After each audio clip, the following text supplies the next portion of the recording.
പ്രശസ്ത ചിത്രകാരി സജിത ശങ്കർ ഫേസ്ബുക്കിൽ പങ്കുവച്ച കാര്യം വളരെ ഗുരുതരമാണ്. ഇങ്ങനെ പോയാൽ ആത്മഹത്യ അല്ലാതെ മാർഗമില്ല എന്ന് വിലപിക്കുകയാണവർ.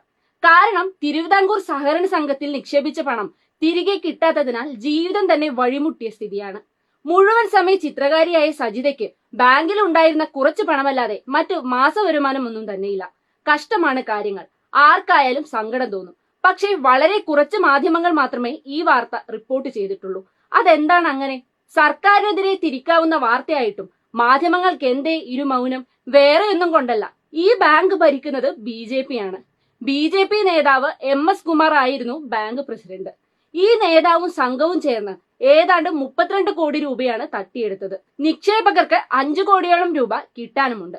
സർക്കാർ ഭരണസമിതി പിരിച്ചുവിട്ട് അഡ്മിനിസ്ട്രേറ്ററെ വെച്ചു. അന്വേഷണം നടക്കുന്നു. അല്ലെങ്കിലും BJP-ക്കാരെ പീഡനം നടത്തിയാലും കൊലപാതകം നടത്തിയാലും ബാങ്ക് കൊള്ളയടിച്ചാലും ഒന്നും മാധ്യമങ്ങൾക്ക് വിഷയമില്ലല്ലോ.